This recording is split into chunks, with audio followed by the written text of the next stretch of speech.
Dan kita berdoa supaya Anda semuanya bisa dijamah dan bisa diselamatkan Tuhan. Oke, kita sambut narasumber kita, Ibu Dewi Ulfa.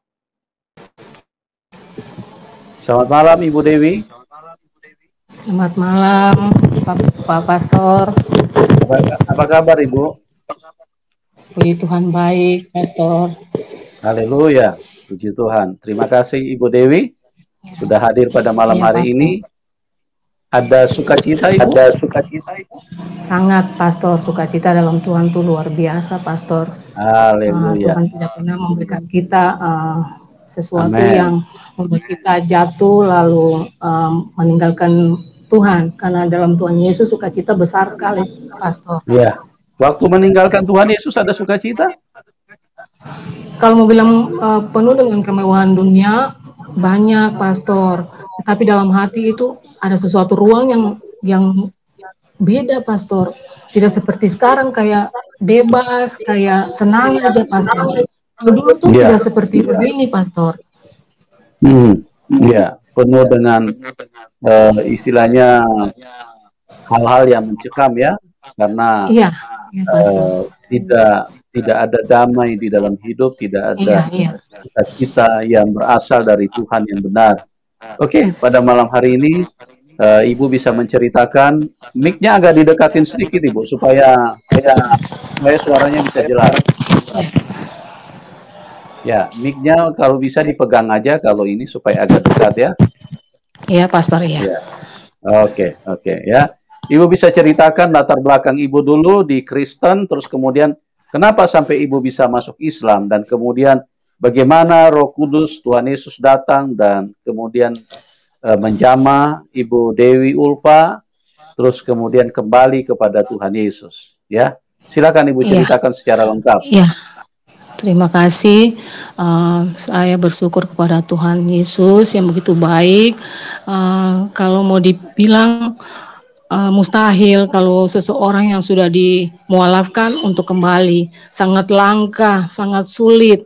Karena saya mengalami itu, sahabat-sahabat saya, tetangga-tetangga saya yang mualaf itu sangat sulit. Mereka mau mengenal atau mendengar sedikit tentang Tuhan Yesus saja susah, sulit. Tapi puji syukur Tuhan Yesus baik, Tuhan Yesus bisa memilih saya, mengangkat saya dari kegelapan sehingga saya bisa berada di jalannya Tuhan. Itu suatu kemurahan yang luar biasa yang saya dapatkan. Terima kasih saya ucapkan untuk kesempatan yang diberikan buat saya. Saya percaya ini bukan karena semata-mata kekuatan kami, tapi inilah kuasa Tuhan untuk saya bersaksi di malam ini. Dan tujuan saya bersaksi bukan karena ada sesuatu, saya ingin menyampaikan berita sukacita dari Tuhan, bahwa Tuhan Yesus tidak pernah meninggalkan seseorang, walaupun sudah di lubang yang paling gelap, paling dalam pun, Tuhan Yesus selalu menunggu, Tuhan Yesus selalu menunggu kita untuk kembali, karena kita anak-anak yang dibilang mualaf itu seperti anak-anak yang terhilang. Tuhan selalu membuka tangannya untuk menerima kita kembali.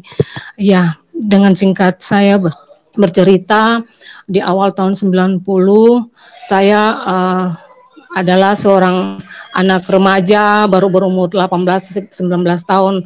Saya berasal dari keluarga sederhana. Papa saya seorang pegawai lembaga di kota Masohi, Maluku Tengah. Jadi saya ini berasal dari Manado, orang Manado.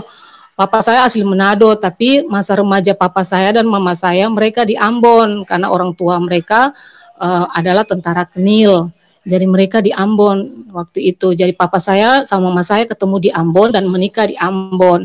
Lalu jadilah kami semua lahir di Ambon. Saya bersaudara 7 orang, saya anak ke-6. Tetap kehidupan kami walaupun sederhana, tapi kami hidup dalam ruang lingkup yang bahagia. Kami hidup dalam ketaatan kepada Tuhan Yesus.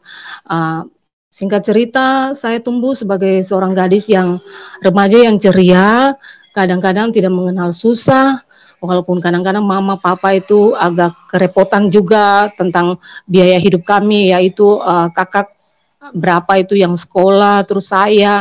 Tapi tidak pernah mengalami kesusahan-kesusahan yang parah. Kami selalu setiap saat diberkati Tuhan. Di tahun 1990 saya berkenalan dengan suami saya, namanya Asrul.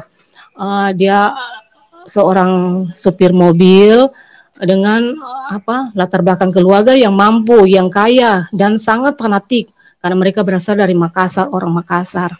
Terus singkat cerita, karena waktu saya ketemu sama suami saya pernah kenal dengan dia di lembaga pemasyarakatan. Waktu itu suami saya pernah membuat kesalahan, terus mentindak kriminal. Dia tinggal di dalam rumah pemasyarakatan itu selama 2-3 tahun itu. Saya lupa, cuma pokoknya antara 2-3 tahun. Lalu kami kenal situ, jadi di keluarga besar saya kenal dia. Orangnya pokoknya dibilang serba bebas, hidupnya serba bebas, punya latar belakang yang bebas. Tapi entah kenapa waktu saya duduk SMA kelas 2, awal-awal saya masih sekolah SMP sama SMA kelas 1, saya jadi remaja yang biasa-biasa saja. Malah saya itu malas keluar. Saya lebih senang tidur saja. Pulang sekolah tidur saja. Biasa tidur dari pulang sekolah itu jam 2 sampai biasa jam 6 saya belum bangun-bangun karena saya senang tidur. Itu berbeda setelah saya mengenal suami saya. Di tahun 90 itu, tahun 89 akhir, saya mulai mengenal suami saya. Di situ perubahan sangat drastis. Saya suka keluar, suka membohongi orang tua saya, cuma untuk bertemu dengan suami saya. Jadi di tahun 1990, akhirnya saya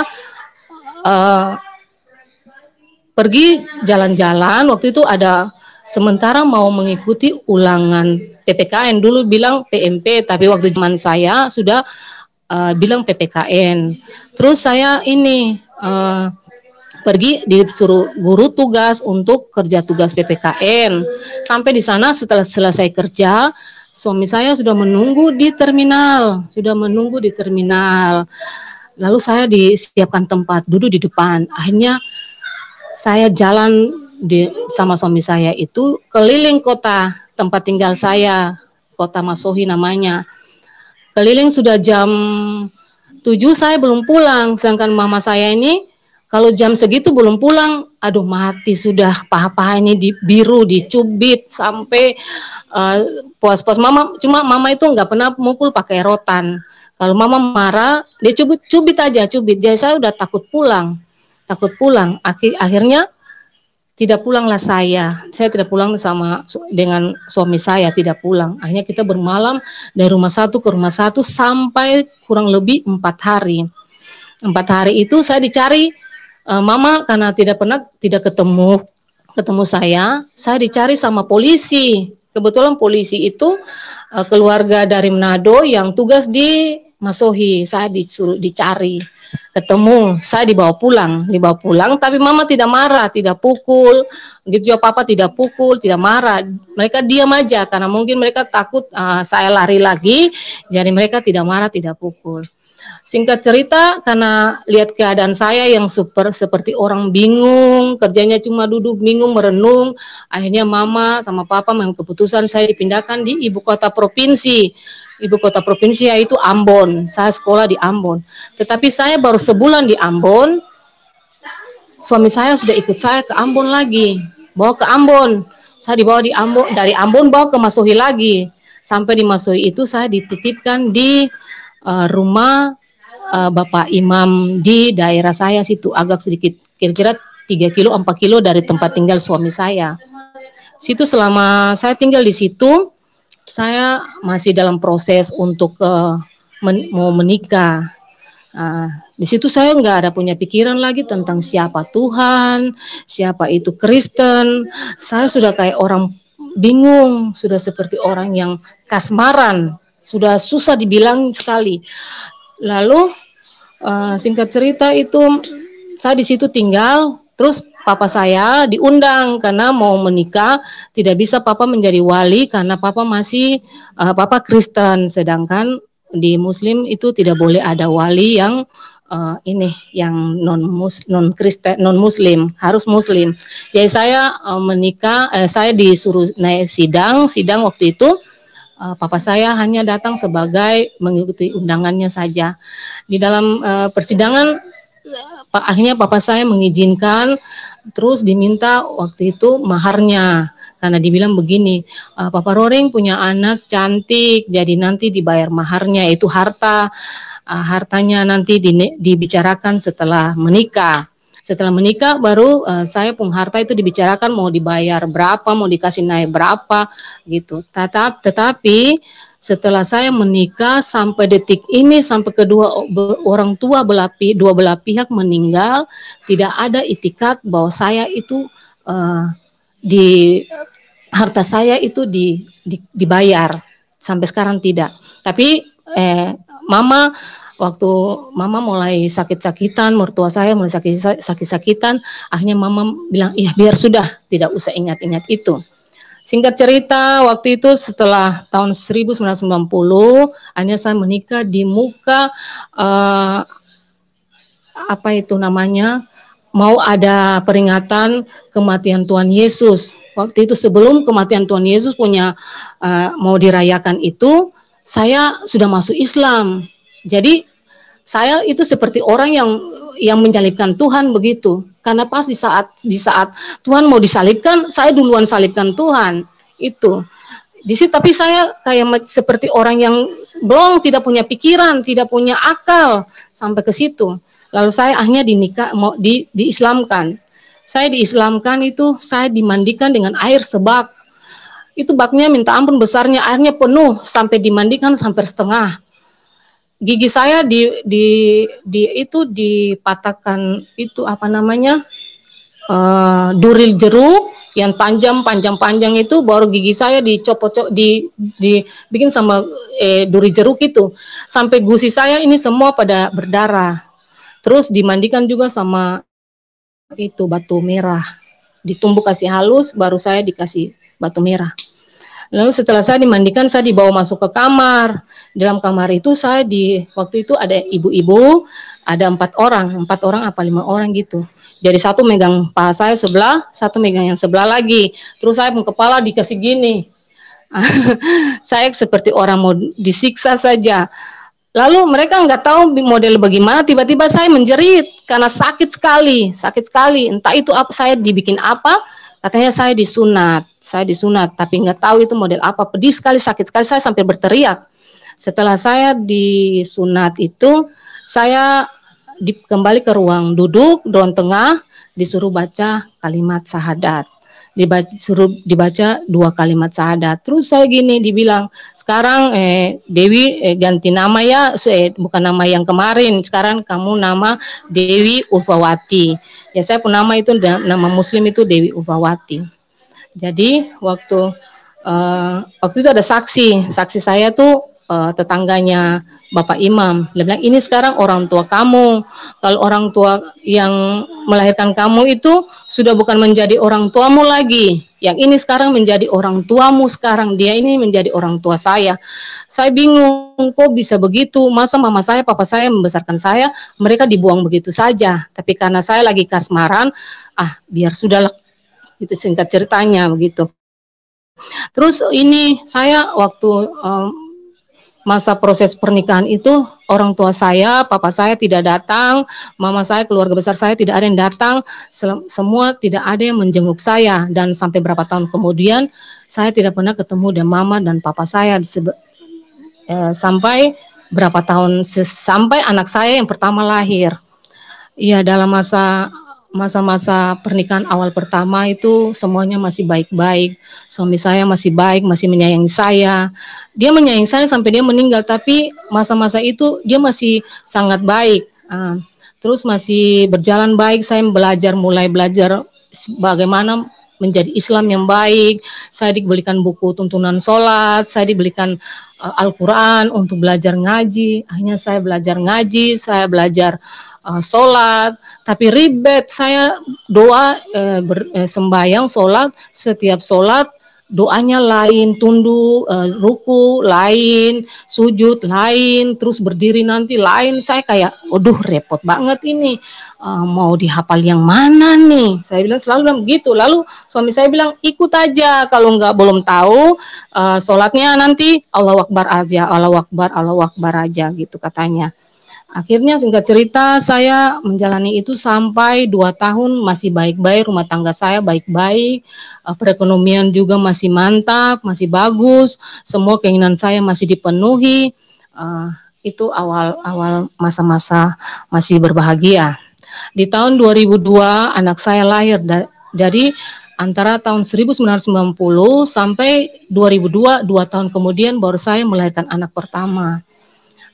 Dan pertama itu mulai di situ, dari awal kehamilan saya, mulai lagi suami saya mulai berulah, sudah mulai banyak sekali dia punya sifat yang lama itu mulai kambuh, suka minum, main perempuan, judi. Kadang-kadang waktu saya hamil nggak pulang ke rumah, saya dalam keadaan hamil yang masih membutuhkan dia, saya sendiri kerja, cari makan sendiri, dalam arti saya ingin makan ini, akhirnya saya cari ke tetangga-tetangga tanpa dia ada. Terus berjalan ini tahun 2002 bulan 8 Agustus anak saya yang pertama lahir, perempuan. Anak perempuan saya lahir. Lalu itu berjalan juga masih seperti biasa, suami saya masih seperti itu, tapi saya masih bertahan. Saya berpikir, ya mungkin awal ini kita masih baik-baik, saya masih menyayangi dia, saya tetap sayang dia. Terus berjalan terus sampai 2003, akhir 2003 awal 2004 saya bermimpi. Saya tidur, saya bermimpi. Dalam mimpi saya itu, anak saya itu baru 1 tahun lebih. Dalam mimpi saya tuh saya melihat Tuhan Yesus berdiri di atas awan.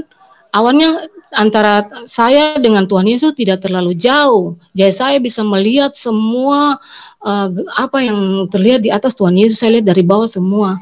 Tuhan Yesus memakai baju kebesaran yang jubah putih, ada selempangnya begini itu. Terus Tuhan Yesus mengangkat tangan begini seperti kepada saya. Tuhan Yesus bilang begini pada saya, marilah ikut aku. Tetapi saya langsung berpaling ke belakang melihat dalam palingan itu, saya dalam hati saya bilang, Tuhan Yesus kenapa panggil saya sendiri, sedangkan saya ini masih punya anak saya masih kecil. Disitulah timbul suatu perasaan saya mulai bercampur aduk. Ini bagaimana ya, saya mau serius di Muslim, saya mau jadi orang Muslim yang benar, saya mau sungguh-sungguh di Muslim. Baru ini saya sudah mimpi lagi Tuhan Yesus.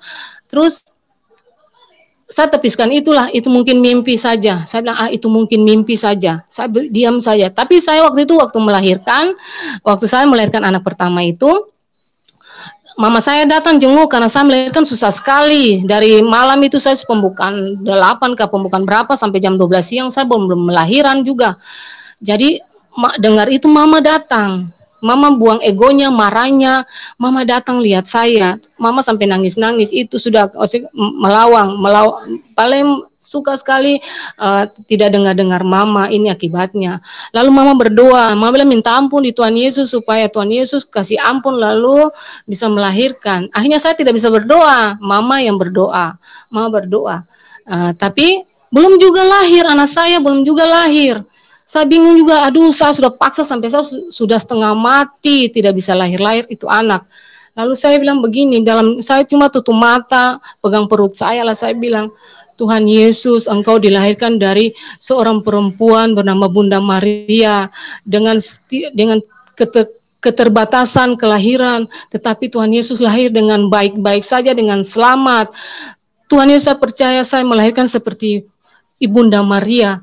Bu, saudara-saudara terkasih dalam Tuhan Yesus, saat itu pun saya melahirkan. Saya melahirkan tanpa, waktu itu terlambat dokter, berarti anak saya jatuh. Langsung melahirkan cepat sekali, saya melahirkan waktu setelah saya berdoa seperti itu. Lalu berjalan waktu itu, suami saya mulai ugal-ugalan, mulai nakal, mulai main perempuan, mulai mabuk-mabukan lagi. Anak saya lahir sampai saya tuh kadang-kadang mau lari saya kasih tinggal dia, karena saya dengan anak bayi dia kadang jarang di rumah. Tapi akhirnya saya berusaha untuk sabar. Saya sabar saja, saya sabar dan sabar. Dari tahun 1992 itu, kesabaran itu belum ada sesuatu tanda yang istimewa, belum ada sesuatu yang berubah dalam hidup saya.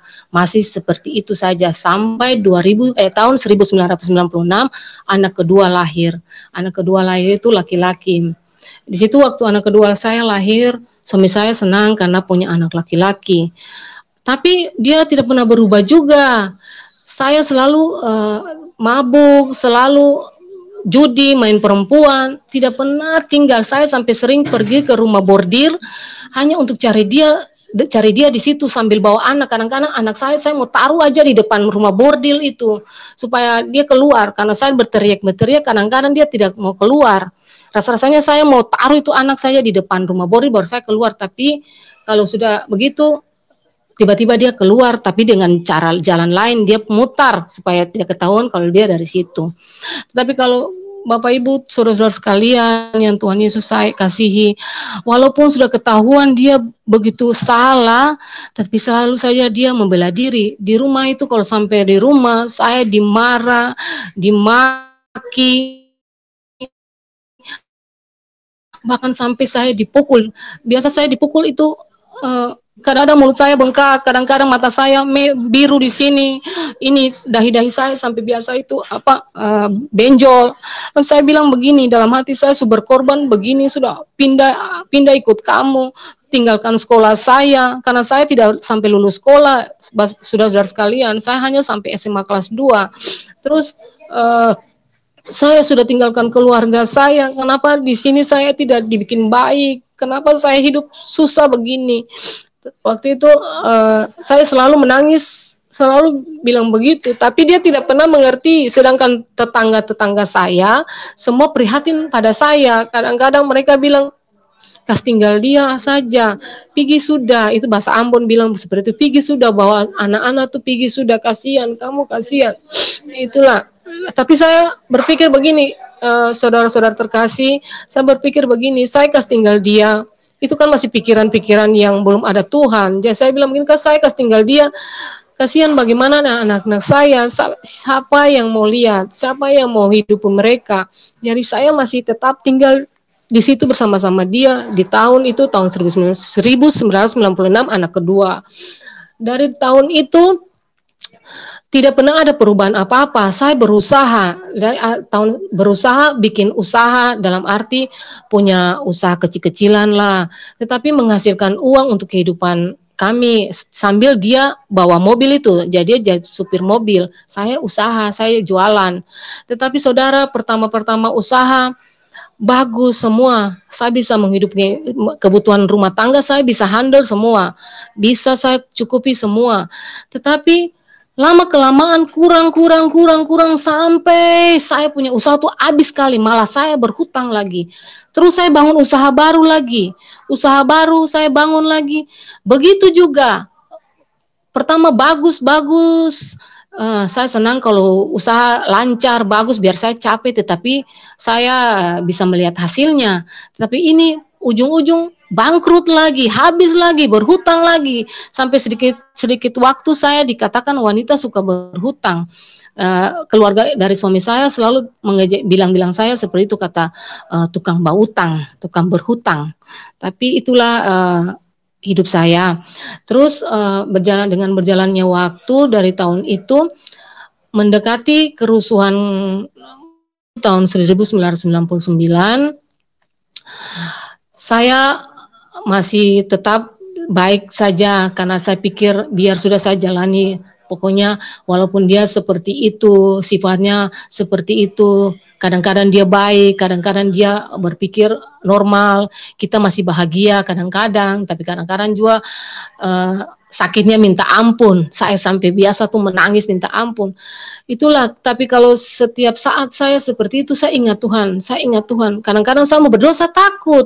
Saya berdoa, saya mau bilang, saya takut mempermainkan agama. Nyatanya saya Muslim, saya sekarang posisinya ada Muslim.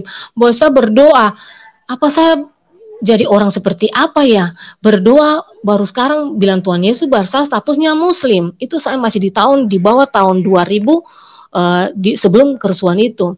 Pas di tahun 2000 pas kerusuhan Kota Masohi, saya semua keluarga besar saya dipindah ke Makassar, yaitu di Bulukumba, Kabupaten Bulukumba. Tetapi di sana saya cuma sebulan. Suami saya panggil karena waktu itu dia tidak pergi, dia jaga rumah yang di Masohi itu. Saya pulang di sana. Saya usaha lagi, bangun usaha baru. Jadi waktu itu usaha saya tuh lebih maju daripada sebelum saya usaha kemarin-kemarin itu. Dibilang maaf, bagus sekali lah. Sehari saya bisa kumpul uang lebih dari 2 juta, 3 juta, 4 juta bisa saya dapati satu hari. Tetapi itulah rencana Tuhan yang saya dapat. Setiap saya bangun usaha sebagus apapun tetap ambruk juga. Lalu saya pergi ke rumah mama, saya menangis di mama, kok setiap kali saya bikin usaha, kok usaha saya tuh tidak pernah bisa bertahan lama, Ma. Paling lama tuh 6 bulan, 1 tahun, habis lagi. Terus baru lagi saya sudah capek, Ma. Bagaimana, Ma? Lalu mama bilang begini buat saya, Betty, waktu itu mama nggak pernah restu saya. Jadi mama tidak pernah panggil saya dengan nama Muslim. Mama keluarga besar saya tidak pernah panggil saya Muslim, nama Muslim. Mereka tetap panggil saya dengan nama saya Kristen. Mama bilang begini, Betty, Tuhan Yesus tidak mengizinkan kamu hidup bahagia. Marah, kenapa Mama? Mama kok kutuk saya begitu, marah saya begitu, Ma. Jangan doakan saya begitu, Ma. Bukan.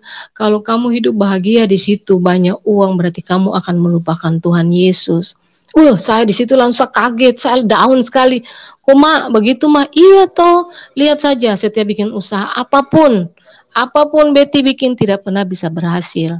Akhirnya saya down di situ, saya mulai berpikir, apa betul ya?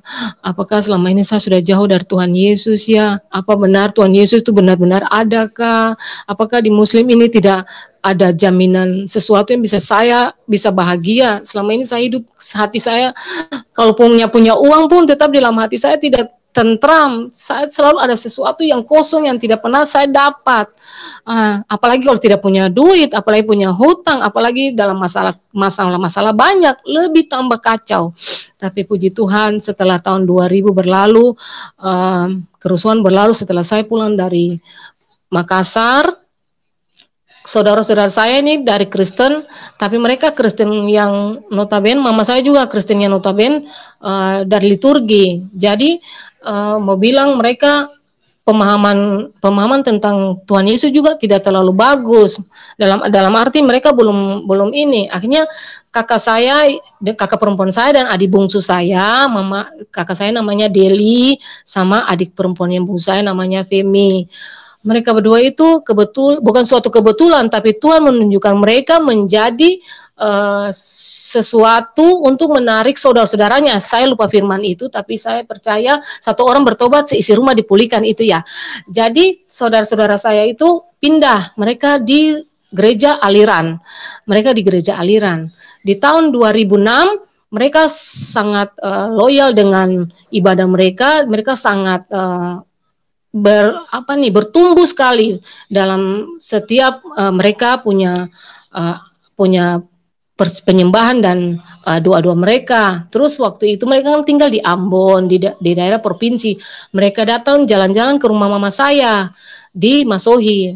Terus sementara itu saya lagi di rumah mama saya, di rumah saya. Lalu saya ke rumah mama, mereka sementara berdoa dan menyembah. Akhirnya saya ikut duduk juga. Tetapi waktu itu saya belum menyerahkan diri secara saya masih Muslim, saya masih menjalankan ibadah, saya masih menjalankan sholat, saya masih ngaji, saya masih ikut majlis taklim, dan saya juga salah satu orang-orang yang terpenting di majlis taklim gitu. Saya masih semua itu saya lakukan. Lalu saya duduk sama-sama kakak dan adik saya, lalu di situ menyembah mereka, puji-pujian. Lalu di akhir doa itu, waktu berdoa, sementara doa, kakak saya jamah saya. Dia sementara tutup mata, dia jamah saya. adik saya juga jamaah saya dalam zaman itu mereka bilang gini, cepat berbalik, waktu Tuhan tidak lama. Jangan sampai kemurahan Tuhan berlalu daripadamu, Betty. Saya rasa bulu badan saya merinding, saya ketakutan, ini apa lagi? Mengapa saya seperti ini? Terus waktu mereka amin, kita sharing, saya tanya buat kakak saya, kenapa begitu? Lalu kakak bilang begini, bersyukur toh bahwa Tuhan Yesus masih sayang kamu, Tuhan Yesus masih memperingati kamu. Berarti Tuhan Yesus mau bertindak. Kamu bertindak, jangan sampai waktu Tuhan itu tidak ada bagi kamu lagi. Akhirnya di situ sudah saya mulai merubah sikap saya. Saya merubah sikap saya. Akhirnya, tapi saya tetap sholat. Tapi jarang kita sholat di rumah. Saya tuh dengan teman-teman, keluarga, sholatnya di masjid karena rumah saya dengan masjid itu bersebelahan. Jadi kalau sholat maghrib, sholat isya di masjid aja, jadi bareng sama teman-teman di situ. Jadi tetap saya sholat. Lalu kakak saya bilang seperti itu, saya jadi pikiran, down saya, kok begitu ya? Saya takut. Ini bagaimana kalau Tuhan Yesus tidak mau terima saya lagi, atau bagaimana kalau nanti saya tidak bisa mengenal Tuhan Yesus lagi? Akhirnya pulang itu saya bangun doa sendiri. Saya bilang, Tuhan Yesus, saya berdosa. Saya telah meninggalkan Engkau, Tuhan Yesus. Saya bukan manusia baik-baik, tapi saya mau berikan saya jalan keluar untuk semua ini, Tuhan. Hanya saya buka hati, yang terutama kita buka hati dulu. Tuhan Yesus memilih kita, tapi kalau kita tidak buka hati, bagaimana? Saya buka hati, walaupun sekecil apapun, saya buka hati saya untuk Tuhan Yesus. Saya buka hati saya buka hati. Terus dan berjalan waktu kakak saya sudah pulang ke Ambon, adik saya yang jadi adik saya, adik Femi, dia yang tuntun saya. Jadi kita sering berdoa, menyembah. Mereka menyembah dengan semua yang mereka punya, mereka hebat. Karena Tuhan Yesus memakai mereka hebat. Saya cuma puji Tuhan, haleluya. Ya, saya ikut-ikut aja. Terus begini, tapi saudara-saudara terkasih dalam Tuhan, saya seperti buah si malakama, saudara. Karena di sini saya mati, sana saya mati, itu pemikiran saya yang masih belum menerima Tuhan Yesus secara penuh. Jadi saya masih ketakutan. Apa benar saya ini jadi orang seperti apa? Saya Muslim kok, saya masih seperti orang yang mau menyembah Tuhan lagi. Begitu, seperti saya masih masih takut. Terus begini, saudara-saudara sekalian, adik saya bilang, sudah ambil keputusan kalau memang Betty mau menerima Tuhan lagi, harus terima baptisan dan minta pelayanan sebelum menerima baptisan itu. Akhirnya saya buka hati saya benar-benar menerima Tuhan Yesus di tahun 2007. Saya tidak sembunyi dari siapapun saat ini. Saya mengatakan saya menerima Tuhan Yesus dari tahun 2007 bulan Januari. Waktu itu suami saya ada ikut motor crash, balapan motor, jadi keliling kota Seram. Keliling Seram itu luas sekali di Maluku, saudara terkasih. Jadi suami saya sedang mengikuti itu turnamen itu. Jadi waktu pulang itu dia capek. Saya sempat memberitahukan ketua timnya. Waktu itu Pak Yofer itu dia seorang Kristen. Jadi saya bilang, Pak Yofer, kalau sebentar saya besok pagi kalau bagaimana tolong panggil Cayu dulu, jalan-jalan sama Pak Yofer. Beliau tanya mau ngapain, kata saya mau ada pelayanan doa. Iya sudah. Akhirnya pagi-pagi itu Pak Yofer sudah datang ke rumah manggil suami saya. Mereka keluar. Tapi sebelum keluar dia bilang begini, saya bilang buat dia, saya mau ke rumah mama dulu. Dia bilang, mau ikut enggak? Suami saya bilang, udah nanti kalau habis acara ini sama Pak Yofer, saya ikut ke sana, saya jemput di rumah. Jadi singkat cerita saya baptis hari itu. Waktu saya baptis sama papa saya. Jadi papa saya sudah terima Tuhan Yesus lagi. Kita baptis sama-sama. Setelah baptis itu Tuhan punya kuasa luar biasa bagi kehidupan saya. Saya mengalami suatu mujizat besar dalam hati saya. Yang tadinya hati saya yang kosong, ruang di mana kosong itu yang selalu penuh dengan ketakutan dan kecemasan, sudah terisi dengan damai sejahtera, saudara-saudara. Itulah luar biasa Tuhan Yesus. Tuhan Yesus sangat baik, bisa memilih saya. Karena dalam Yohanes 15 ayat 16, Tuhan Yesus berkata, bukan kamu yang memilih aku, tetapi akulah yang memilih kamu. Saya percaya Tuhan Yesus baik, sangat baik, bisa memilih saya. Yang tidak mungkin, yang notabene tidak mungkin saya kembali lagi dalam keadaan keluarga muslim yang ketat seperti itu, yang fanatik seperti itu. Anak-anak saya saja kalau ke rumah ibu saya pulangnya, anak-anak saya dimarah, ditanya ngapain di sana, makan ini ya, makan itu ya, atau ikut sembahyang enggak. Anak-anak kan bingung, mereka kan belum tahu. Ya mereka bilang tidak di sana cuma cerita-cerita sama oma. Itulah luar biasanya Tuhan. Kalau Tuhan mau, Tuhan bekerja buat siapa saja. Tetapi Tuhan minta kita punya hati, kita buka hati. Itu di tahun 2007 itu. Tuhan sangat baik bagi saya. Di tahun 2007 itu, anak saya yang laki-laki sudah kelas 5 apa kelas 6 itu. Anak saya yang perempuan sudah SMP. Yang tua itu sudah SMP. Tetapi mujizat terjadi awal-awal tahun 2007 itu, mujizat sangat terjadi bagi kehidupan saya. Saya mengalami banyak sekali mujizat yang Tuhan beri buat saya. Kalau dipikir manusia bilang, orang bilang itu mustahil, itu bikin-bikin saya. Tapi ini terjadi buat saya dan saya percaya itulah kasih mula-mula yang Tuhan tunjuk buat saya agar saya tidak tidak bisa macam seperti ragu. Saya tidak ragu, Tuhan kasih sesuatu untuk saya semakin kuat dalam Dia. Gini saudara, waktu itu anak saya mau ulang ujian. Yang laki-laki ini dia mau ujian kenaikan kelas gitu. Tapi dia sakit, panasnya dari siang itu nggak turun-turun. Saya kasih minum dia obat paracetamol. Saya minum obat. Ya, mau minum obat. Setelah minum obat, panasnya reda, dia keringatan. Tetapi dalam waktu berapa saat kemudian, dia panas lagi, malah panasnya lebih tinggi. Ini bagaimana besok ini anak mau ujian, terus bagaimana besok bisa ujian enggak? Terus saya kasih minum obat lagi, yang kedua kali. Begitu juga, panasnya turun, tapi setelah itu panas lagi. Terus saya bilang begini buat anak saya tidak mendoktrin anak saya, tapi saya percaya hanya Yesuslah juru selamat. Buat apa saya selamat, baru anak-anak saya tidak selamat. Saya tetap ajarkan mereka. Saya tidak peduli sekarang mereka menilai saya seperti apa. Ya itulah kenyataan bahwa saya mengajarkan mereka bahwa hanya Tuhan Yesus yang bisa menyelamatkan kita. Dan Yesus sajalah satu-satunya juru selamat itu.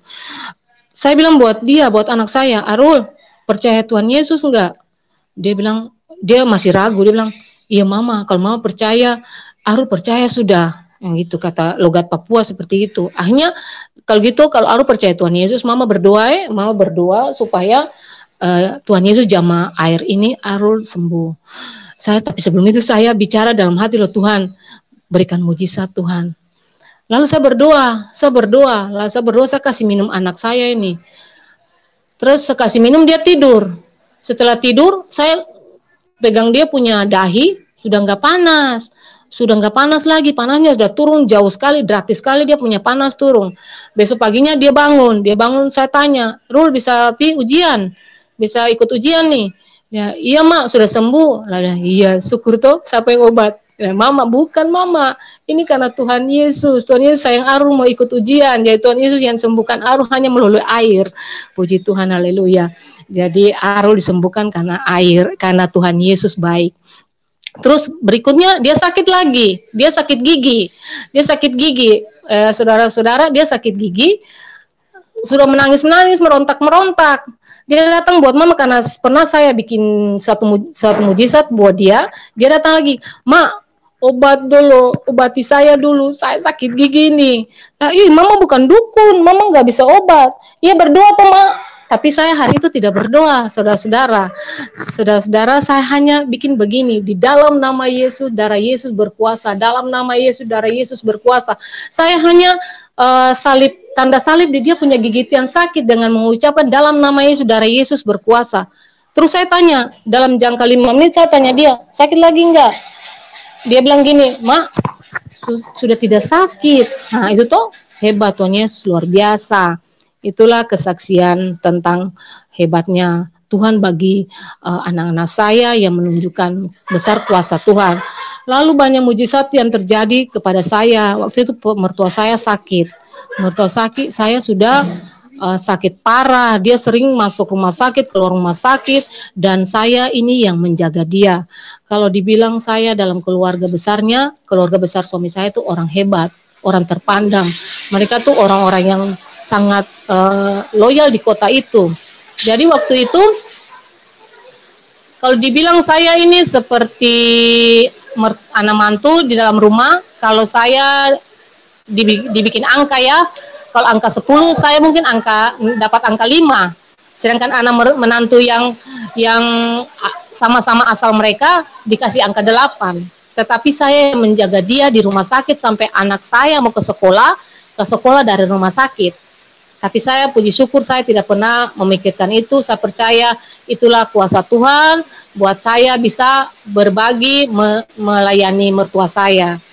Pas waktu itu suami saya sudah almarhum mertua saya sudah dalam arti sudah nggak bisa lagi nih, sudah nggak bisa masuk rumah sakit, sudah parah gitu. Lalu saya berdoa, malamnya saya berdoa, saya bilang Tuhan Yesus sembuhkanlah mertua saya. Setidaknya berilah dia kesempatan untuk mengenal Engkau, berilah keselamatan bagi dia Tuhan Yesus.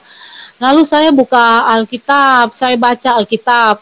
Dalam Alkitab itu saya lupa firmannya di mana, tapi saya mengingat firman itu sampai detik ini. Dan saya selalu mengulang-ulang buat anak-anak saya. Dalam firman itu berkata seperti ini, aku telah mendegilkan mata dan hati mereka. Waduh, saya baca firman itu saya jadi takut, jadi kasihan ini bapak mertua saya bagaimana, tidak punya kesempatan mungkin. Lalu saya tidur, langsung saya tidur. Habis baca firman itu saya tidur. Dalam tidur saya mimpi, di rumah itu rame sekali, rame banyak orang. Terus ada yang bilang, ya Bapak sudah meninggal, Bapak sudah meninggal. Bapak sudah meninggal, ada yang nangis-nangis sampai saya juga kayak mau nangis-nangis dalam tidur. Kaget bangun gini, ada yang manggil. Saya kaget bangun itu kayak ada yang manggil saya. Kata Kak Dewi bangun dulu, bangun. Saya keluar gini, kenapa? Mari lihat Bapak di sebelah dulu sudah koma. Bapak sudah tidak bisa bikin apa-apa lagi. Lalu saya waktu sementara bangun itu saya bilang begini, Bapak ini umur panjang karena mimpi orang meninggal berarti dia hidup. Dia umur panjang, gitu pikiran saya seperti itu. Lalu saya pergi ke sebelah, ke rumah mertua, saya lihat begini, aduh sudah parah, Bapak sudah tidak bisa, sudah mulutnya sudah terbuka, napasnya sudah hanya dari tenggorokan. Tapi Bapak bertahan sampai besok paginya, baru Bapak meninggal. Lalu saya bilang, waduh mimpi saya jadi kenyataan. Kenapa mimpi saya jadi kenyataan? Bukannya mimpi orang meninggal itu orangnya umur panjang, nyatanya tidak. Bapak mertua saya meninggal.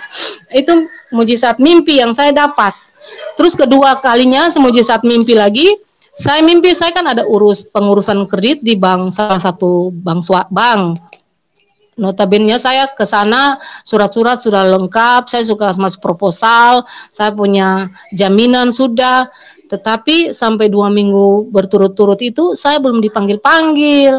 Saya belum dipanggil-panggil untuk menghadap apa saya punya ditolak atau diterima, tidak juga.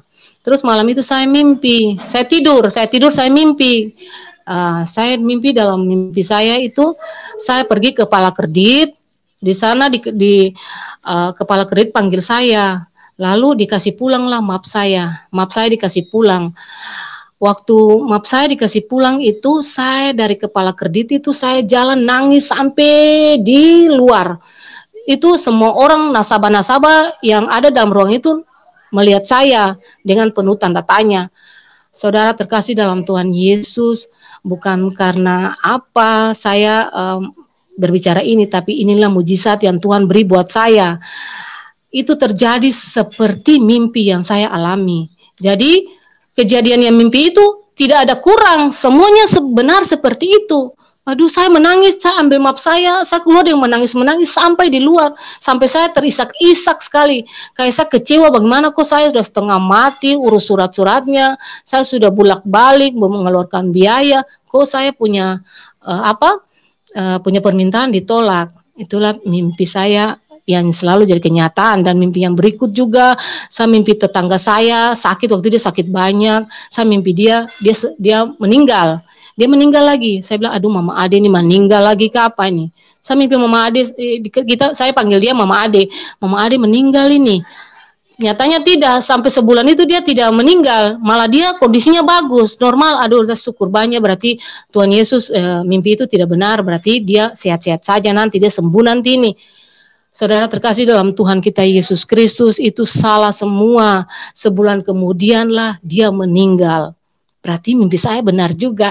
Itulah awal kemurahan Tuhan yang Tuhan kasih buat saya, anak-anak saya. Saya diberi kesempatan untuk memberi mujizat-mujizat yang Tuhan beri buat saya. Terus begini, dengan berjalannya waktu, anak saya Arul ini mulai, waktu itu dia mulai kelas 6, semua persiapan mau masuk SMP. Dia itu anak saya yang tertua, kita panggil-panggil Kakak Ca. Nah, anak saya Arul ini yang paling sering bertanya. Kalau kakak ini enggak, dia suka dengar aja. Kalau saya jelaskan, dia dengar saja. Tapi kalau adenya nih paling suka nanya. Dia nanya gini, Mak, Mama percaya Tuhan Yesus, memangnya hebatnya di mana, Mak? Maksudnya kenapa sampai Mama milih Tuhan Yesus? Anak-anak saya diajar untuk sholat, untuk ngaji. Mereka tuh telaten sekali untuk melakukan itu. Kalau tidak puasa, kalau tidak melakukan itu, mereka dimarah sama mertua saya, ipar-ipar saya, bahkan sama suami saya. Mereka sering dimarah, saya dibilang dasar turunan Kristen, tidak mau ajar anak-anak. Jadi saya juga jadi marah. Ya kalau mereka tidak ngaji saya marah, kalau mereka tidak sholat saya marah. Ayo cepat mengaji, nanti Mama yang dapat marah. Ujung-ujungnya Mama yang kena salah. Jadi cepat mengaji, ayo cepat ngaji. Gitu. Jadi dia tanya saya seperti itu. Dia tanya saya, Mak, kenapa Tuhan Yesus itu Mama milih Tuhan Yesus? Kenapa, kehebatnya di mana? Nah, saya bilang, Arul, Tuhan Yesus itu hebat, sangat luar biasa, sangat besar kasih Tuhan Yesus. Tuhan Yesus itu beda dari semua yang kita percaya, yang semua yang ada, yang dibilang 24 apa. Tuhan Yesus kan masuk dalam 25 ini. Sedangkan Tuhan Yesus itu punya kelebihan lebih daripada mereka. Nah, dia tanya kelebihan Tuhan Yesus apa, Mama? Saya bilang begini, Tuhan Yesus itu bisa membangkitkan orang mati, bisa menyembuhkan orang buta, bisa buta sampai itu buta dari lahir, Tuhan Yesus bisa sembuhkan. Orang lumpuh Tuhan Yesus bisa sembuhkan. Yang hebatnya, yang Tuhan yang kita hargai, Tuhan Yesus itu Tuhan yang sangat luar biasa. Tuhan Yesus tidak menikah, tidak mengumbar hawa nafsu. Tuhan Yesus maha kasih, mengajarkan kita kasih. Kalau pipi kanan ditampar, kasihlah pipi kirimu. Tuhan Yesus bilang, kasihilah musuhmu. Terus Tuhan Yesus bilang apa lagi? Tangan Tuhan Yesus ini tidak pernah berlumuran darah. Tuhan Yesus tidak pernah menumpahkan darah orang, karena Tuhan Yesus pun tangan ini suci. Itu kelebihan dari Tuhan Yesus, ya Arul. Beda dengan yang mereka yang 24 itu tidak sama satupun mereka tidak punya kelebihan seperti itu. Lalu Arul percaya kalau Tuhan Yesus itu punya kelebihan seperti itu, lalu dia siapa? Berarti dia itu Tuhan kan? Berarti kita menyembah Tuhan yang punya kelebihan, kita menyembah Tuhan yang hebat, yang bisa memberikan kita. Sekarang Arul sakit, sudah bukti, Arul disembuhkan hanya dengan doa sebentar aja, Arul sudah sembuh. Gigi Arul sakit, cuma dibilang dalam nama Yesus, dari Yesus berkuasa, sembuh Arul. Seperti cacing kena kapur aja, gigimu sudah sembuh. Langsung dia bilang, iya Mai, iya betul, iya toh, lihat situ, pahami sendiri. Terus dia tanya lagi, bertanya lagi dia, Mak, lalu Tuhan Yesus itu katanya tidak punya papa. Kita bilang, iya, kalau seperti Aru berpikir ya, Aru sekarang sudah SMP, berarti sudah mulai menginjak remaja, berarti Aru sudah mulai suka sama lawan jenis, artinya suka mulai sama perempuan. Lalu gini, mama dalam rumah ada papa toh, ada papa, berarti dari hubungan mama dan papa lahir kalian. Itu hubungan antara manusia, tapi Tuhan Yesus tidak. Tuhan Yesus tidak seperti itu. Dia dikandung dengan Roh Kudus, Roh Tuhan. Jadi di dalam tubuh, dalam perut Ibunda Maria, itulah Roh Tuhan yang ada dalam tubuh manusia, dalam tubuh Bunda Maria. Dengan cara apa Allah itu, Tuhan itu membuat Tuhan Yesus ada dalam perut Bunda Maria, itulah kuasa Tuhan. Jadi beliau lahir, Tuhan Yesus lahir sebagai manusia, tubuhnya tubuh manusia, tetapi rohnya roh Allah. Jadi ya itu toh, kalau dia roh Allah berarti dia Allah sendiri, dia Tuhan sendiri. Nah, seperti itu saya terangkan buat dia seperti itu. Tapi Tuhan Yesus baik. Waktu saudara-saudara terkasih dalam Tuhan Yesus, sebelum saya jelaskan semua kepada anak saya dari Kristen yang belajar tentang Tuhan Yesus tapi masih di kulit. Saya belum mengerti tentang itu. Kadang dia bertanya, saya berpikir, saya mau jawab apa? Tuhan tolong saya Tuhan. Saya mau jawab apa buat dia? Jangan sampai salah saya bicara menjadi masalah buat dia. Tetapi setiap kali dia bertanya, tiba-tiba saya bisa menjawab. Saya percaya itulah tuntunan Roh Kudus dari mulut saya untuk berbicara. Ya, itu singkat dari anak-anak saya di tahun 2008 ya, awal itu yang bagus-bagusnya, nikmat-nikmatnya di tahun-tahun seperti itu. Sekarang masuk di masa kesusahan, ya ini yang dibilang masa Tuhan Yesus sudah mulai membuat saya bangkit untuk bisa menjadi seseorang yang kuat dalam cobaan-cobaan yang Tuhan beri. Tuhan tidak pernah meninggalkan kita dengan semua permasalahan di dunia ini, tapi Tuhan mau kita menjadi kuat supaya kita tidak seperti anak-anak gampangan. Semua gampang, ini gampang, itu gampang, karena jadi anak-anak yang gampang-gampang saja. Jadi Tuhan mencobai saya dengan semua masalah yang baru. Di tahun 2008 akhir, ekonomi mulai surut kembali. Kredit saya yang tadi diajukan di bank lain dikabulkan, saya diterima di bank lain. Akhirnya saya mulai mulai pembayarannya mulai mandek, mulai tidak pembayarannya di bank itu mulai kurang karena penghasilan mulai berkurang. Di situ Tuhan mulai uji. Suami saya mulai lagi dengan kisah lamanya, mabuk hari-hari, tiap hari mabuk tanpa satu hari pun kadang tidak. Hari ini mabuk, tidur sampai jam berapa, malam mabuk lagi. Jadi malamnya itu pakai untuk mabuk. Pulang bikin masalah, saya dicari. Kadang-kadang saya bawa anak-anak tidur di orang, kalau di rumahnya orang, kalau dia pulangnya udah mabuk sekali karena anak-anak sudah trauma sama dia. Trauma karena kalau dia pulang dalam keadaan mabuk, kita semua jadi sasaran. Dia tidak marah anak-anak, dia tidak pukul, tapi dia meluk, dia bikin sampai anak-anak jengkel. Ujung-ujung kalau anak-anak udah jengkel, udah nggak suka, saya yang jadi sasaran. Saya kembali di saya dimarah, dimaki-maki, lalu terjadilah KDRT di situ. Tetapi Tuhan Yesus baik, saya masih bertahan, saya masih setia kepada dia, karena saya berpikir saya jadi seorang istri walaupun bukan istri dari yang diberkati Tuhan, tapi saya percaya saya mau menjadi istri yang setia agar nama saya tetap baik, orang tua saya yang Kristen tidak buruk namanya karena saya. Ya, saya tetap setia untuk dia. Lalu berjalan waktu itu rumah tangga saya dalam masa paceklik sekali, masa susah-susahnya. Mulai dari ekonomi, suami saya mulai tidak bisa diurus, Di tahun 2009 saya bertengkar dengan dia, bertengkar hebat sekali. Waktu itu saudara, dia pergi minum, mabuk lagi. Pulangnya nggak tahu itu ceritanya seperti apa, saya sedikit lupa.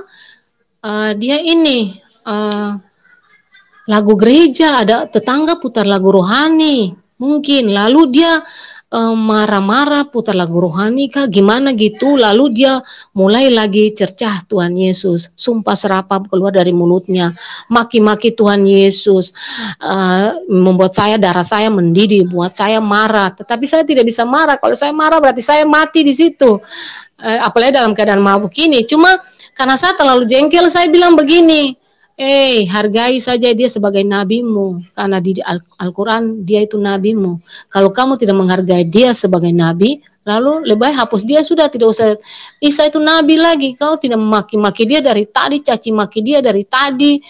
Akhirnya saya jadi sasaran, saudara-saudara terkasih dalam Tuhan. Saya dipukul, saya diseret, pokoknya kekejaman KDRT terjadi saat itu. Karena saya takut jangan sampai terlalu parah, saya lari dari rumah.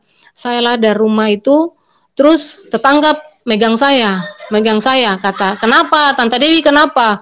Saya bilang, jangan pegang, nanti suami saya ketemu saya di sini, saya bahaya. Lalu saya dapat lepas, saya lari itu saya sembunyi di rumput-rumput, di semak belukar. Orang bahasa Indonesia bilang semak belukar ya.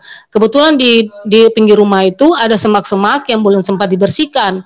Saya masuk di situ, nggak tahu itu ada ular, ada pecahan kaca atau beling apa, saya nggak peduli itu lagi. Hanya saya masuk sembunyi di dalam itu, jadi dia tidak temukan saya. Terus saya dengar sudah ada ribut dalam rumah lagi, dia sudah tidur. Setelah dia tidur, saya suruh anak saya yang tertua buka pintu samping, saya masuk dari situ. Setelah saya masuk di situ, saya membenahi pakaian-pakaian saya. Saya berpikir saya harus tinggalkan dia. Waktu itu anak saya sudah ada, di tahun 2002 saya sudah melahirkan anak yang ketiga. Lalu saya pergi ke rumah mama saya, pagi harinya saya pergi ke rumah mama, saya bilang, Mama, saya mau ke Ambon. Mama bilang, iya, sudah, daripada nanti ribut terus, akhirnya saya pergi ke rumah kakak saya di Ambon. Saya tinggal di kakak saya, terus kakak bilang begini, mau ke Bitung Kak, mau pergi ke Manado ke Seng, saya mau ikut ke Manado ke Seng, itu bahasa Ambon ya saudara, artinya mau ikut enggak ke Manado. Nah, saya bilang iya mau, saya mau ikut. Akhirnya berangkatlah saya bersama kakak saya ke Manado. Sampai di Manado selama 2 minggu lebih saya tidak punya hubungan apa-apa sama suami saya. Artinya tidak ada hubungan telepon, tidak ada hubungan kabar-kabar apapun. Cuma saya sering dengar informasi bahwa dari adik saya yang di Masugi itu, dia selalu bilang iparnya suami saya ini selalu ancam keluarga saya. Katanya mau bakar rumah, katanya mau melempari kedua orang tua saya. Terus mau dengan ancaman-ancaman yang luar biasa lah, tapi orang tua saya tidak peduli itu. Terus waktu berjalan saya mengikuti ibadah di Manado, kebetulan ada hamba Tuhan dari Ambon mendirikan gereja di Bitung, tepatnya di Bitung. Saya bergereja di situ. Saya masuk bergereja bersama kakak saya.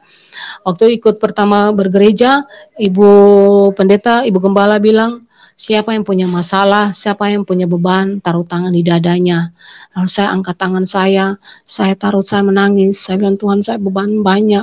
Saya meninggalkan anak saya 2 di Ambon. Saya nggak tahu itu bagaimana mereka. Saya meninggalkan suami saya walaupun karena rumah tangga yang penuh dengan penderitaan, saya meninggalkan mereka. Terus saya yang lagi dibilang Islam enggak, Kristen enggak, gimana Tuhan, tolong saya. Lalu saya dijamah sama Ibu Pendeta, kepala saya ditumpang gini.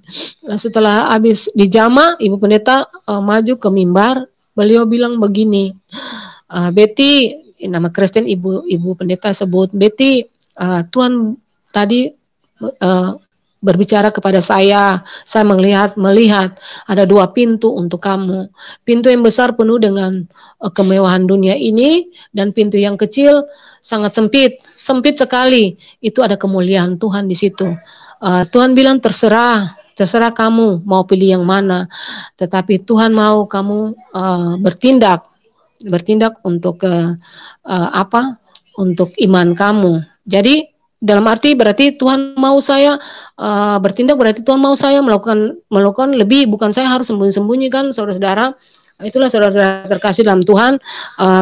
Dalam kesempatan ini saya berbicara sedikit ya. Kalau kita diberi kesempatan untuk memuji Tuhan, menyembah Tuhan, hari Minggu kita ke gereja, bagi umat-umat Kristen, pergunakanlah itu dengan baik, karena saya mengalami itu sangat memprihatinkan. Saya kalau kepingin ketemu Tuhan Yesus, saya ingin berbicara dengan Tuhan Yesus, saya masuk di kamar mandi, saudara. Saya bertelut lutut situ, saya memuji, menyembah Dia di situ dalam kamar mandi. Terus kalau saya ke gereja, tapi saya tidak pernah ke gereja di Masohi karena daerah situ semua kenal saya. Nanti kalau saya ke Ambon, saya ke gereja di Ambon, itu saya kayak orang gimana, nggak tenang, saya lihat sana, saya lihat sini, kalau saya mau jalan, nggak enak. Jadi saya bilang untuk saudara-saudara Kristen, kalau punya dikasih Tuhan memilih kalian ada di dalam kasih Tuhan, pergunakan itu dengan baik, waktu-waktu kalian dipergunakan dengan baik. Banyak orang yang tidak punya kesempatan seperti itu. Lanjut cerita, saudara terkasih dalam Tuhan, saya di situ 2 minggu kemudian saya punya hubungan telepon sama suami saya, tetapi itu dia menggunakan anak-anak saya sebagai alatnya. Pertama anak saya yang tertua, sampai dia dimarah karena salah ngomong. Anak-anak saya dijadikan perantara untuk bisa berbicara dengan saya. Lalu waktu ketemu berbicara dengan dia marah sekali, saya lari. Jadi pemikiran tuh saya bakalan tidak balik untuk dia. Lah dia marah, tapi mulai besoknya dia mulai lagi baik-baik dengan saya. Mulai lagi baik dengan saya, bicara mulai baik lagi. Terus singkat cerita, akhirnya kita komunikasi baik.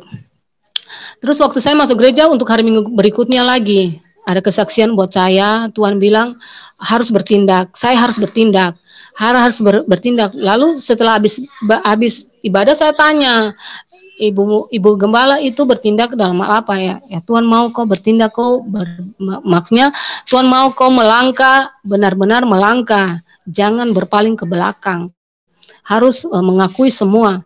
Jadi waktu saya pulang berpikir, saya mengakui itu seperti apa, saya harus berbicara seperti apa buat suami saya. Tapi akhirnya saya berkonsultasi bersama kakak dan kakak-kakak saya. Ya terserah, itu semua berpulang pada Betty. Kalau Betty mau berterus terang, berarti harus terima komitmen. Tapi kalau Betty tidak berterus terang, berarti hidup begini terus.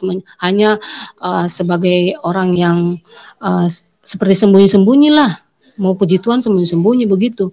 Akhirnya saya punya komunikasi malam itu dengan dia. Saya telepon dia. Saya bilang begini, saya tidak bisa pulang lagi ke Masohi karena saya sudah masuk Kristen, saya sudah mengasihi Tuhan Yesus, saya sangat mengasihi beliau, saya sangat mengasihi Tuhan sekali. Nah dia marah, dia bilang memangnya kau mengasihi Tuhan? Tuhan itu siapa? Tuhan itu suami kamu. Tuhan itu apa kamu? Yang kasih makan kamu itu siapa? Saya, bukan Tuhan. Dia marah, seperti dia marah sekali. Lalu dia bilang pokoknya saya tidak mau tahu, kau harus pulang dan kita selesaikan masalah ini. Jadi saya berpikir selesaikan masalah ini, pasti dia ceraikan saya. Pasti itu, karena keluarga besarnya pasti juga tidak terima saya di situ lagi. Nyatanya tidak. Waktu saya mau tanya sama Ibu Gembala, Ibu Mary, bagaimana Bu? Saya mau disuruh pulang. Lah Ibu Gembala bilang, pulang, selesaikan masalahmu. Tapi Bu Gembala gimana saya di sana, bagaimana nanti? Pokoknya ada kekhawatiran, ada ketakutan, pokoknya manusiawi lah saya waktu itu. Beliau bilang begini, Betty pulang, mereka tidak akan bisa bikin apa-apa. Mereka bagaikan singa yang tidak punya cakar dan tidak punya taring. Mereka hanya bisa mengaum. Akhirnya saya pulang. Waktu saya pulang dia jemput saya di ibu kota provinsi Ambon, di pelabuhan, dia jemput saya di situ.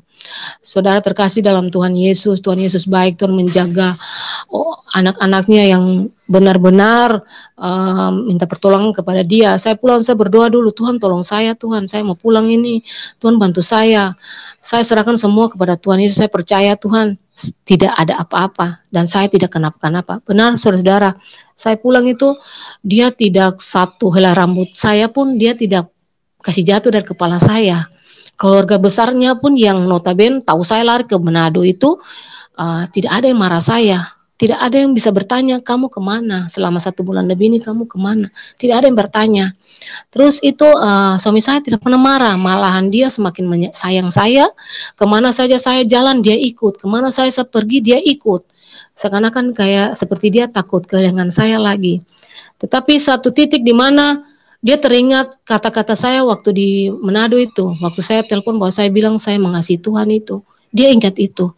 Pagi-pagi itu dia ingat itu, dia mulai marah besar. Marah sampai dia berkelahi, berteriak. Lalu dia ambil gunting, dia mau tikam saya. Tapi saya tidak takut, waktu itu saya tidak takut gunting. Saya tidak takut gunting, yang saya takut dia menyuruh saya membacakan 2 kalimat syahadat. Saya bilang kalau hari ini dia bilang saya baca kalimat syahadat, saya keluar tanpa satu helai apapun yang saya bawa, saya lari ke pintu samping ini biar anak satu pun kalau mau ikut, kalau tidak saya lari sendiri. Tetapi puji Tuhan dia tidak jadi tikam saya dan dia tidak jadi menyuruh saya untuk membacakan 2 kalimat syahadat. Dia bilang begini buat saya, cepat sudah kalau gitu kamu bilang itu alhamdulillah. Akhirnya saya bilang alhamdulillahirabbil alamin arrahmanirrahim maliki yaumiddin iyyaka na'budu iyyaka nasta'in ihdinas siratal mustaqim siratal ladzina an'amta 'alaihim ghairil maghdubi alaihim waladdallin amin.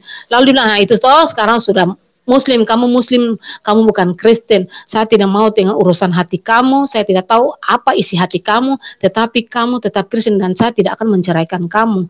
Jadi mulai sekarang lakukan seperti apa yang dulu kamu kerjakan. Lalu saya itu kayak seperti gimana mau jalan, mau pergi, kasihan anak-anak, anak yang kakak ini yang perempuan sudah nangis. Waktu itu dia SMA kelas 1, dia sudah bilang masa mama baru datang kok mama mau pergi lagi. Karena saya bicara buat dia kakak Ca, kalau bagaimana mama pergi lagi nih, kalau papa paksa mama untuk hal-hal yang seperti itu. Dia bilang mama jangan tinggal dulu, mama jangan pergi mama. Akhirnya saya nurut, kasihan mereka, hanya saya nurut. Di tahun itu saya ikut lagi, hanya saya masih seperti itu, masih berhijab, saya kemana-mana berhijab, saya sholat,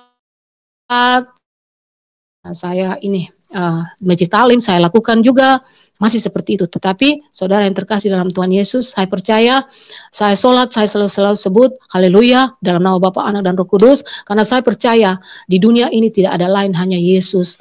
Apapun saya lakukan, walaupun saya berhijab, tapi saya berhaleluya, itu ya, saya tetap melakukan itu. Saya tidak, saya berpikir, saya punya prinsip, Tuhan tahu apa yang saya kerjakan. Terus begitu. Lalu saya berkonsultasi dengan salah satu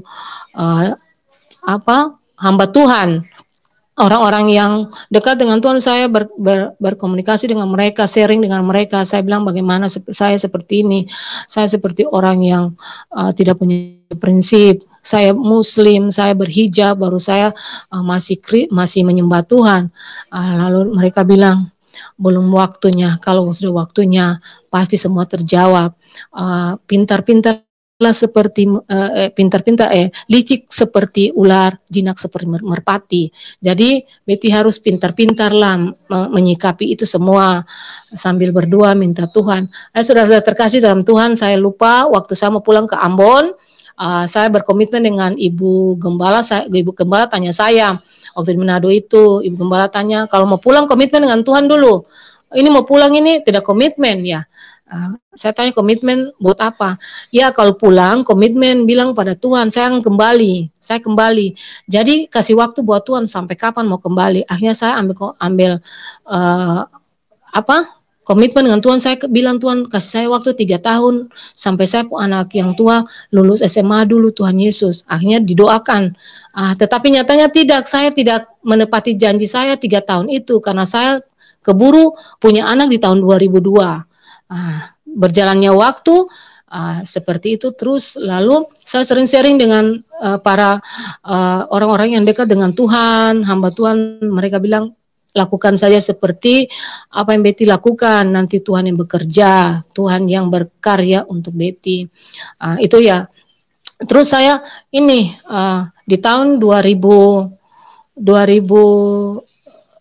akhir itu berjalan waktu, tapi suami saya tuh tidak pernah meninggalkan kebiasaan lamanya. Dari hari ke hari seperti itu. Memang kadang-kadang dia ada waktu untuk dia istirahat, tapi istirahat itu tidak selamanya. Ada kalanya sehari 2 hari jadi lagi, seminggu jadi lagi. Dan saya jadi sasaran terus KDRT terus saya. Sampai kadang-kadang saya kalau muka-muka saya lagi biru, saya nggak mau ke rumah mama karena takut dibilang mama tanya itu kenapa. Saya suka bohong itu ke ini jidat saya ke bentur dinding, Mak. Atau mata saya kena ini kena itu, saya suka bohong padahal saya itu mengalami KDRT dalam rumah tangga saya. Tapi saya tidak pernah menjelek-jelekan dia di orang. Saya tidak pernah menjelek-jelekan dia di keluarga saya karena saya tahu itulah pilihan saya. Saya malu sebenarnya. Ya saya menerima saja. Saya tahan sendiri di hati saya. Lalu waktu tahun 2015 dia mulai mengalami satu musibah. Waktu itu suami saya mulai sakit. Di tahun 2015 bulan November itu suami saya mulai sakit. Sakitnya diprediksi dokter waktu itu sakit perdarahan otak atau penyempitan saraf karena dia sudah lumpuh sebelah kiri. Dokter menyarankan untuk saya rujuk ke Makassar. Jadi perjalanan saya itu panjang, saudara-saudara. Saya perjalanan hidup pengobatan dia panjang dari kota kabupaten, saya bawa ke kota provinsi, dari kota provinsi 2 rumah sakit yang saya bawa. Itu hanya dengan kekuatan kemurahan Tuhan saya bisa melayani suami saya. Saya tidak punya pekerjaan, suami saya terbengkalai, dia punya usaha, hanya saya mengandalkan kedua anak saya. Anak saya yang laki-laki sudah kerja di kapal waktu itu, dan anak saya yang perempuan kerja di Ternate. Jadi dari mereka berdua itulah saya mendapat asupan biaya. Sedangkan keluarga besar mereka mau dibilang mereka kaya, sangat banyak duit, tapi mereka hanya memberi sebatas kulit. Kalau mereka hanya memberi sebatas kulit, mereka sudah pikir banyak, sedangkan kebutuhan dia banyak. Akhirnya anak-anak saya saja yang selalu membiayai papanya waktu masuk rumah sakit itu. Hanya suami saya tidak ada perubahan. Yang sangat-sangat saya sesali, saudara-saudara terkasih dalam Tuhan, waktu di rumah sakit Ambon, kebetulan ponakan saya jenguk suami saya di rumah sakit. Ponakan saya ini seorang hamba Tuhan. Lalu suami saya bilang begini, Kakak Ien, obati Om Cayu kah? Obati Om Cayu dulu. Lalu ponakan saya bilang begini, Om Cayu, Kakak Ien tidak bisa obati. Yang bisa cuma Kakak Ien bisa lakukan hanya mendoakan. Tetapi saya tidak bisa bertindak karena saat itu ada saudaranya yang menemani saya menjaga di rumah sakit. Ya saya takut nanti dibilang saya berbuat macam-macam kepada saudara mereka. Akhirnya begitu berjalan waktu, dia minta diobati sama keluarga dari saya. Dia minta didoakan, tapi itu sudah semua tertutup, tidak ada pikiran untuk bisa melayani dia. Akhirnya dia dibawa pulang ke Namlea, ke rumah saudaranya. 10 hari di Namlea, di Kabupaten Buru. Dia dipulangkan di Masohi. 2 hari di Masohi dia dibawa rujuk lagi ke rumah sakit daerah karena dia sudah kritis, koma. Sudah koma. Lalu waktu itu dokter panggil saya, Bu, sini Bu, ini bapaknya mau dirujuk ke ICU. Lalu saya bilang, mau di ICU? nanti saya tanya keluarga dulu. Saya tanya keluarga dulu mau di ICU atau dibawa pulang ini. Karena saya waktu itu seperti tidak punya hak untuk mengambil keputusan kepada suami saya. Lalu saya tanya keluarga bilang tidak usah kasih masuk ICU lagi, dibawa pulang saja. Akhirnya jam 3 sore itu suami saya dibawa pulang ke rumah tanpa pengobatan, tanpa makanan, tanpa minuman. Suami saya ditaruh di ruang.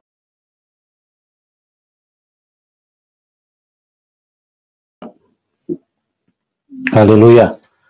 Ya teman-teman, ini mohon maaf sedang terputus dengan narasumber karena mungkin ada gangguan sinyal ya.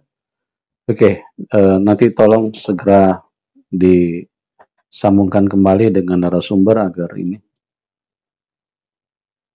Ya, oke. Halo. Ya, Ibu Ulfa sempat putus tadi. Iya.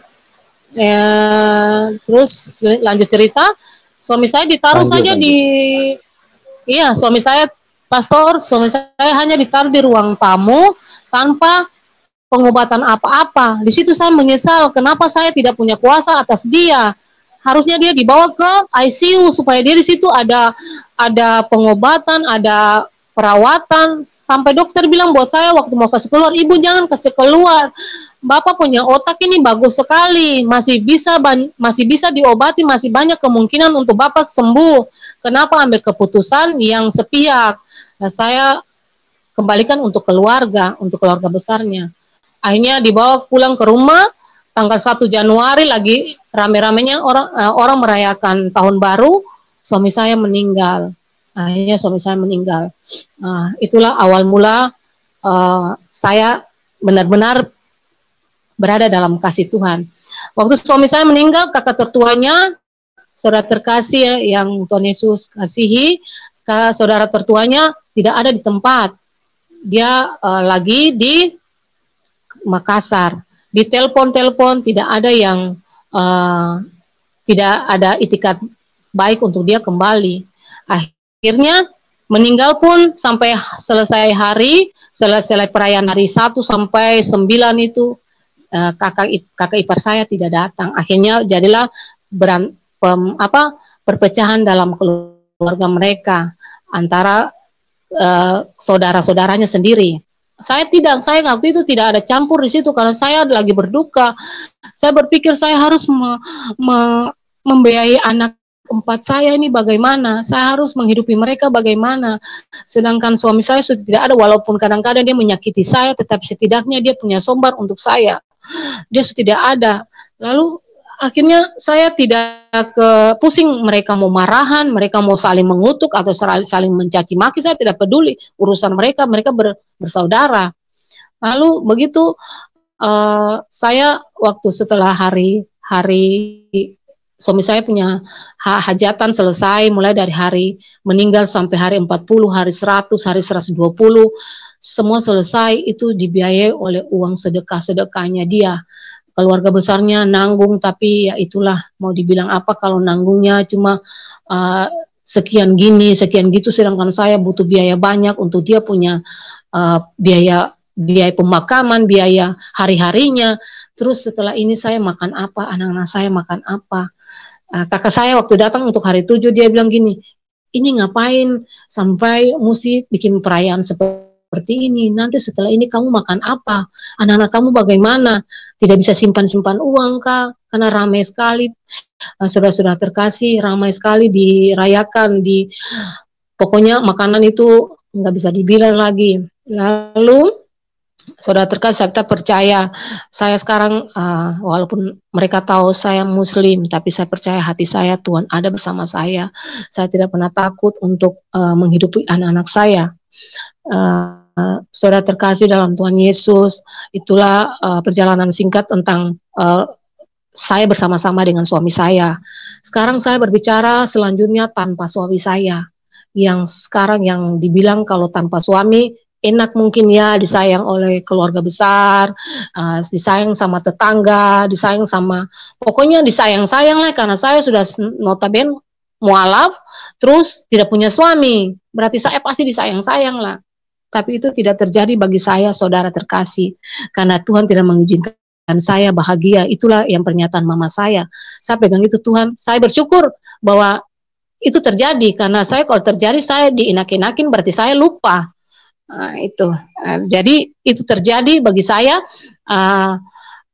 Keluarga besar saya waktu saya mau selesai hari perayaan itu, hari-hari kematian suami saya selesai, kebetulan tetangga saya ada, dia kerja di Sorong, jualan di Sorong. Nah, saya ketemu sama dia, saya bilang gini, saya ikut ke Sorong bantu kamu sudah, karena sekarang saya tidak punya pekerjaan, anak dua saya pun pekerjaannya sudah menurun, siapa yang mau biaya anak-anak saya makan.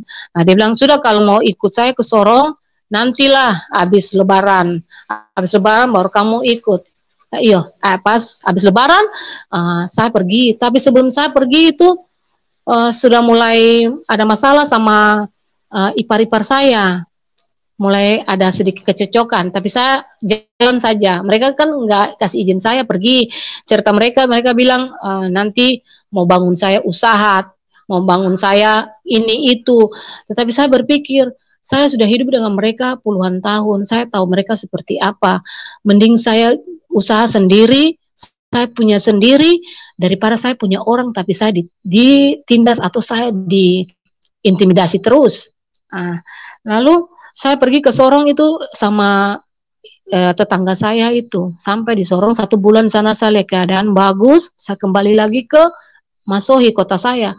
Sesampai di Masohi sana, saya baru di Ambon saja, di ibu kota provinsi, saya sudah dicerca, saya sudah telepon, kata, waktu kamu suami kamu meninggal, itu masalahnya gara-gara saya yang bikin mereka adu domba saya, mereka sampai mereka berantem antara kakak yang tertua mereka dengan saudara mereka yang bertiga ini, saya penyebabnya, kata saya yang bikin ngadu di sana lain, ngadu di sini lain, dia saya adu domba mereka.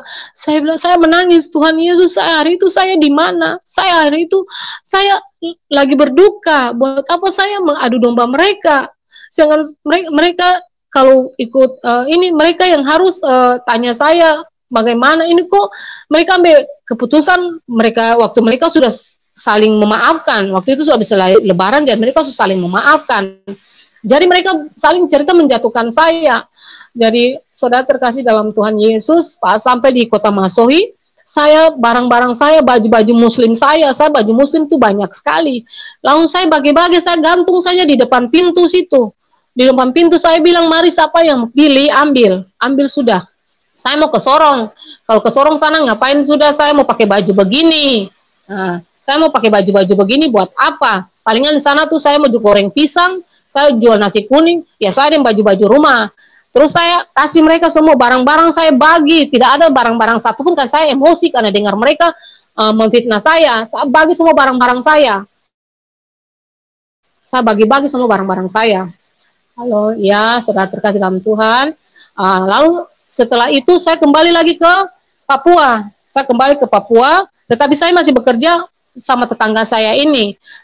Selama saya bekerja di situ 9 bulan, penghasilan saya puji Tuhan baik sekali. Saudara terkasih dalam Tuhan Yesus, saya hanya menjual nasi kuning sama buat roti. Saya jual, saya membiayai anak saya mengirim uang untuk anak-anak saya. Dari situlah penghasilan saya menafkahi anak-anak saya dari hasil jualan itu. Seterusnya ada satu di mana titik, saudara terkasih dalam Tuhan, titik di mana saya tidak tinggal lagi bersama tetangga saya itu, karena waktu itu ada masalah sedikit. Kebetulan waktu saya lagi nyuci di sumur, ibu pendeta lewat di pinggir pinggir sumur itu, saya manggil, Bu Pendeta, saya bisa curhat, saya bisa berbicara Ibu Pendeta sebentar, boleh. Lalu saya bilang, saya mau butuh pelayanan doa, karena di sini saya seperti jauh dari Tuhan. Lalu beliau bilang, ke rumah aja, nanti besok ke rumah aja. Akhirnya saya ke rumahnya malam itu, besok malamnya saya ke rumah Ibu Pendeta. Sampai di rumah saya cerita, saya bilang, saya mengenal Tuhan, saya mengasihi Tuhan, sudah lama. Memang saya diakui itu, saya bilang seperti itu. Tetapi Ibu Pendeta bilang kalau seperti itu, Ibu Dewi mau pelayanan, nanti balik hari Sabtu, supaya saya kumpul pelayan-pelayan gereja dulu, supaya ini apa mereka bisa doakan. Tetapi Tuhan bekerja buat saya. Saya tidak jadi pergi karena mulut saya semua kena sariawan. Saya mau berbicara bagaimana mulut saya pecah-pecah semua. Jadi saya tidak jadi pergi. Lalu saya kasih sembako, suruh anak piara saya bawa, bilang sama ibu pendeta bahwa mama tidak jadi pergi karena mama sakit. Lalu timbullah masalah di situ. Ini ibu pendeta ini salah omong, bukan salah omong. Beliau cerita sama tetangga kami bahwa Mama Dewi ini ada curhat, mau minta pelayanan. Tapi tidak salah ibu pendeta bicara seperti itu, tapi salahnya di tetangga saya. Dia cerita sama tetangga yang bawa saya dari Ambon ini, dari Masoi ini, dia kan Muslim. Gimana jadi masalah di situ, masalah besar. Dia pulang, dia cerita buat keluarga besar saya, keluarga besar suami saya. Mereka tidak marah, sebenarnya mereka tidak marah saya, tetapi saya waktu itu diasingkan dari tetangga-tetangga. Semua tetangga di situ tidak ada yang mau mengenal saya. Mereka lihat saya seperti lihat kotoran anjing. Mereka jijik kepada saya.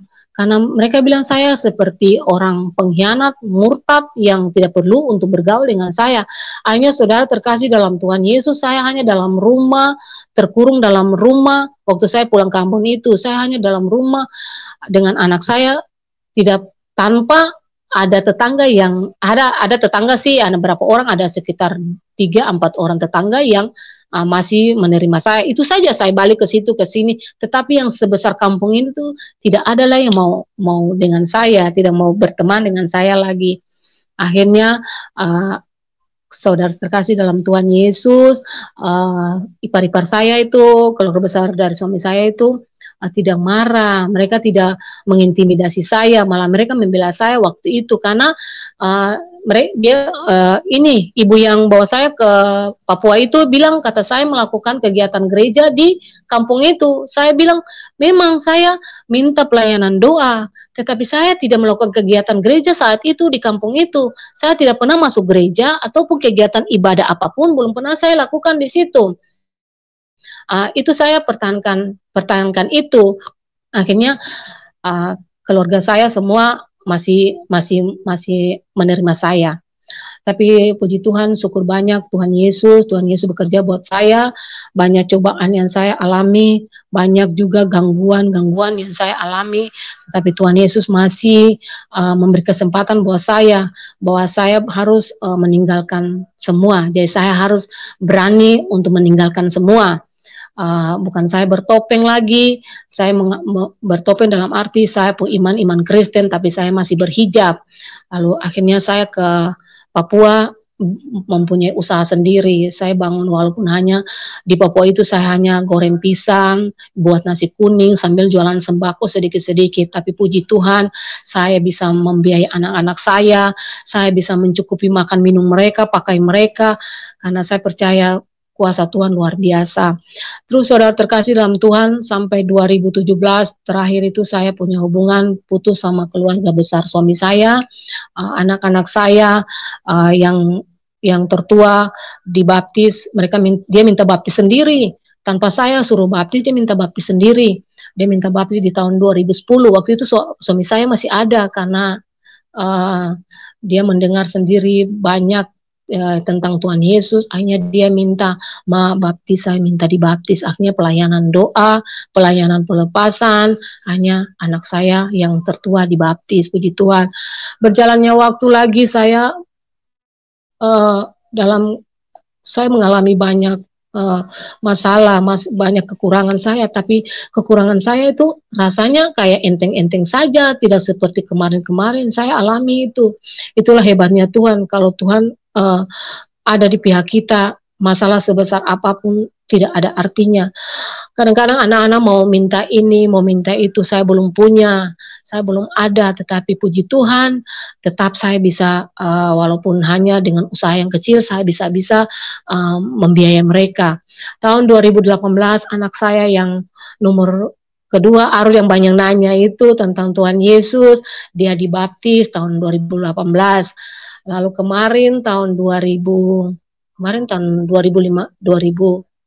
ya, 2020 akhir Desember anak saya yang ketiga dibaptis juga, dan anak saya yang pertama, kedua dan yang ketiga sekarang melayani di salah satu gereja menjadi lighting sama main musik juga.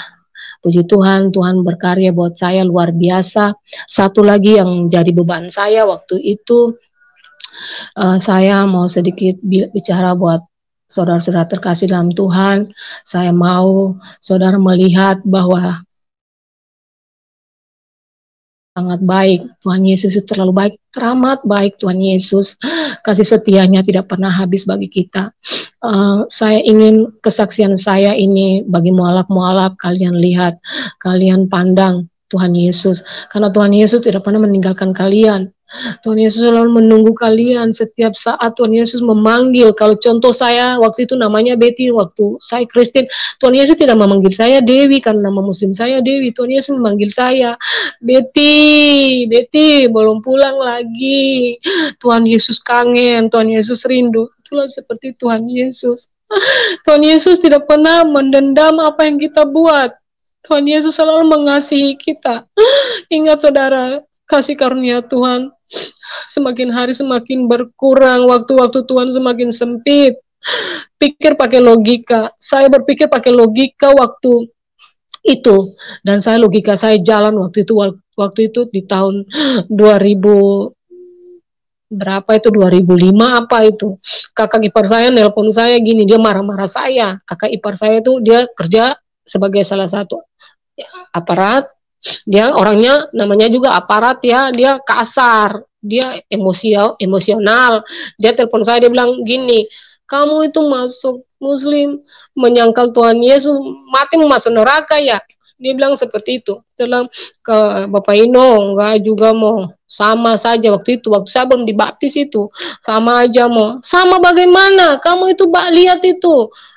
Lihat apa? Kalau kamu tahu sebenarnya Yesus itu tempatnya, Tuhan Yesus itu tempatnya sudah di surga. Dia yang menyelamat kita, dia menyiapkan tempat buat kita di surga itu. Lalu sekarang kamu percaya untuk seseorang yang tidak tahu di mana. Itu maksudnya apa kayak Bapak Ino?